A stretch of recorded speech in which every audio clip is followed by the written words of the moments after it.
Hey guys, and welcome back to the channel. Thanks so much for watching. Today we're going to be installing a rear adjustable track bar to complement some of the other things that we have ordered for the Jeep when they arrive. Unfortunately, right now we don't have all those parts, but they're coming, so we'll have them soon. Why would you need an adjustable rear track bar? Well, that's easy. If you go up, your axle is going to want to move out, and there's one reason for that, and one reason alone: your track bar. So front and rear. When you lift your Jeep higher, your track bar sits at almost a level angle. Now you're going to lift up that track bar and your Jeep, and it's going to pull that axle off to one side. And that's definitely no good, guys. So what I have here is a track bar from Lynx. It's going to be 1.25 inch DOM steel tubing with very special, unique adjustable bushings on either end. So these are Quadraflex bushings. They're going to act almost as your stock bushings, but at the same time they're also going to provide you with more articulation left to right, up and down than stock. So you're going to have a quiet, comfortable ride and more articulation off the road. You can get this done easily at home in your driveway with a few simple hand tools. You're going to need 21mm socket, 21mm wrench. You're going to need a rather large, this is a 15-inch adjustable wrench. You're going to need a tape measure, and you're going to need a little bit of patience and a little bit of time. But I think we can get this out probably within half an hour, 40 minutes if we really try. Lynx has sent along some really good instructions here and really good color photos and things to follow along. Easy steps to do. And like I said, this is great because you can do this all while at home in your driveway. You don't even need a jack. So first things first, we're going to have to go out to the Jeep and we're going to have to take a measurement on either side to see if in fact our axle is misaligned with our 3.5 inch lift. I have a track bar relocation bracket in the rear, so we're actually not too bad. But in the future, if you wanted to make some further changes, or if you really want to dial in your suspension and your alignment, you're going to want to invest in an adjustable track bar. This thing is beefy, guys. Like, odds are you're not going to come into contact with anything with it on the trail, but this is going to take a lot of abuse and punishment. Unfortunately, they do not come in this color. If you're interested in this color, I painted them myself. They only come in black, but this looks like a really heavy duty product. And in fact, when I saw how good the track bar looked, I went ahead and I ordered a bunch of other parts that we'll be getting to in the next coming weeks. And I ordered them all from Lynx. So you can get Lynx at quadratech.com. I'll put the link down in the description. Order whatever you want from them. Really quick shipping, and that's from the US to Canada. So that's really great. So let's go ahead. We'll take our initial measurements and we'll come back here and then we can set up our new track bar. Okay guys, so like I was saying, it's going to be really easy to take your measurements. You're going to pick a solid point on your Jeep itself, which for me, it's just going to be the plastic fender lining. It's solid and exact. It's going to be the same on both sides. That's important. And we're just going to measure out and across, and I'm going to pick a spot on my tire lug, and that's going to be 15 3/4 to that outside of that tire lug. So now we're going to go to the other side and see if that matches up.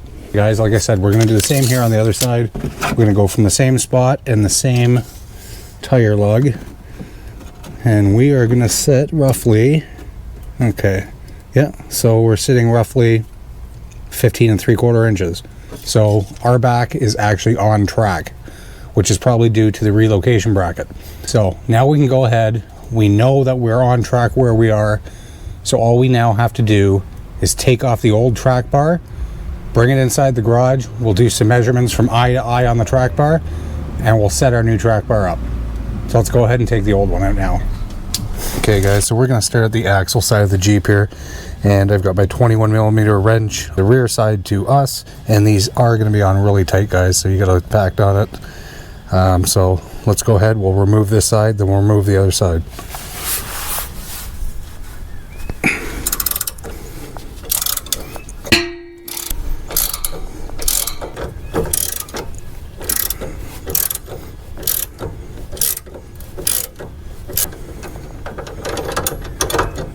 They do have a flag nut in behind, so it's not too bad, but Okay, so that's loose now. We're going to go ahead, we're going to pop that out.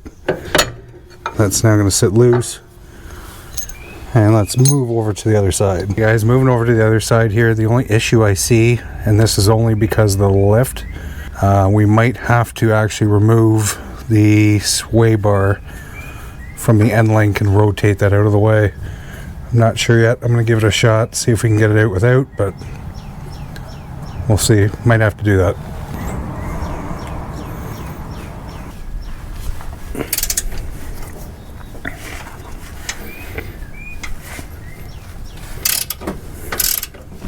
Yeah, guys, this side is equally as tight, so put a lot of force into it. My forearm just to hold that in place for when we get this bolt out.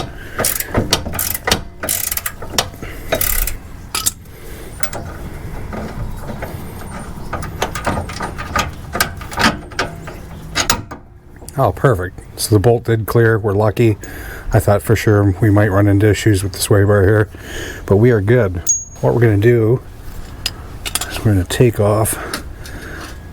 I'll take that nut off.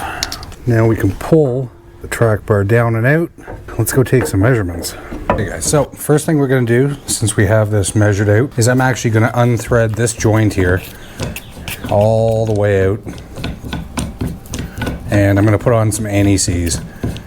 Oddly enough, we ordered control arms from Lynx as well. They already had a generous amount of anti-seize on them. Now this track bar does not, and if you're familiar with salt and stuff in where you live, you're familiar with corrosion and rust, and that's going to be no good if you ever want to take this off and adjust it. So we're just going to put not a whole lot, nothing too crazy on here. I'm going to thread this nut, this jam nut, all the way down, kind of coat around that anti-seize. You just want a generous amount on there. That way we can still take this off and adjust it when need be. So I'm going to thread that right down to the bottom. There we go. And I'm going to thread it all the way back up to the top. I know it sounds like a silly process if you don't live anywhere with salt on the roads, but for us that have salt, we know this is kind of a necessary thing, because I can assure you it's extremely difficult to get parts off again that don't have anti-seize on them. So what I'm going to do here is I'm going to thread this back in, then we can start making our adjustments. So let's just take it from right here. Now this sits actually like that in the Jeep. That's going to mimic that. So let's take our tape measure, guys. We're going to measure again from eye to eye, and we are left with 37 5/8 to the center. So we're going to want to get this roughly 37 5/8 to the center. 38, we're way off here. So let's make this a little bit smaller.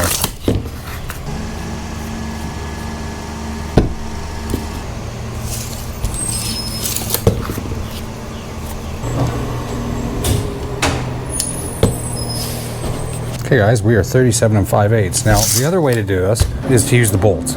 So let's go ahead and do that, and I'll show you how to do it that way. So with our bolts here, our factory bolts, you're going to take your bar and you're going to line it up. This will tell us if we're actually true or not. That's going to thread into both of them. We'll check this side here. Not close, but we have to thread it out a little bit. Perfect. One turn did it. There we go. You are good to go with alignment. This is perfect. So I'm going to pull that out now. We know we can lock this down. So just rotate your jam nut till it's kind of snug. We'll tighten it up when it's actually on the Jeep, but you don't want this moving around too much when you're trying to install it.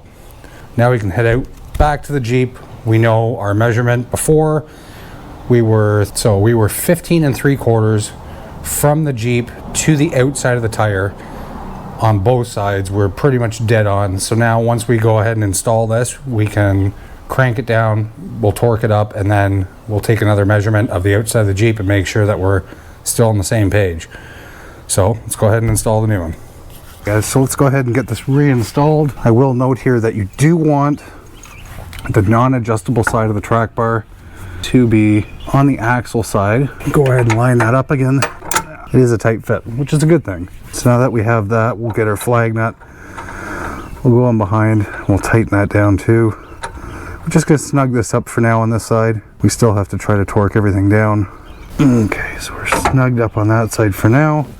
Now we can move to the other side, and now that we're on the other side, we can lift this side up into place and reinsert our bolts here.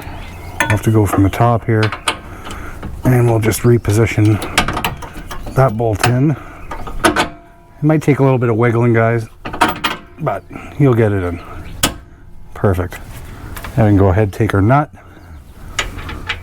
come around to the back side here, and we'll thread that on.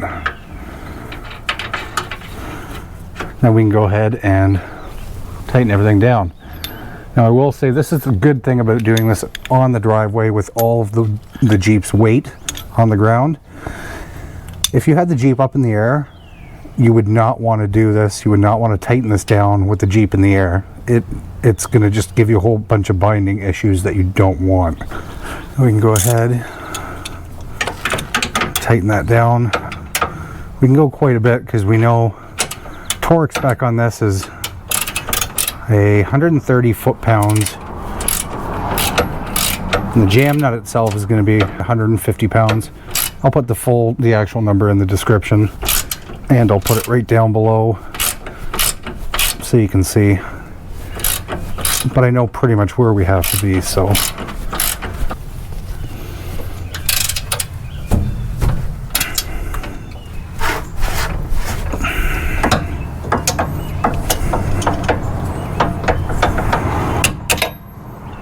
Okay, moving back to this side, guys, because of the flag nut, we will not need to hold this with anything in behind. And we'll just go ahead and we'll tighten this down.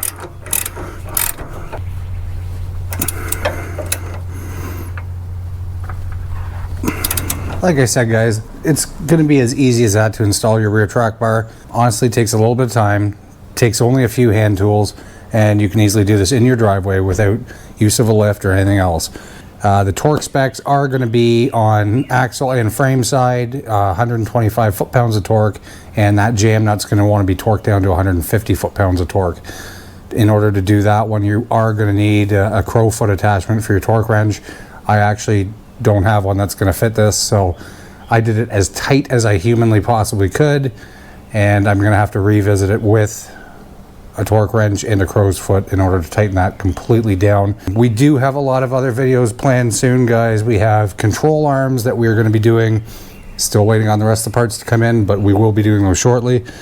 And again, guys, if you like these videos, please down below hit that button, like and subscribe. We enjoy filming videos like this for you, and we hope to get out on the trails soon. We just want to get all this stuff completed before we hit the trails again. So hopefully only another few weeks, guys, we'll hit the trails. Thanks again for watching. We'll check you out next time.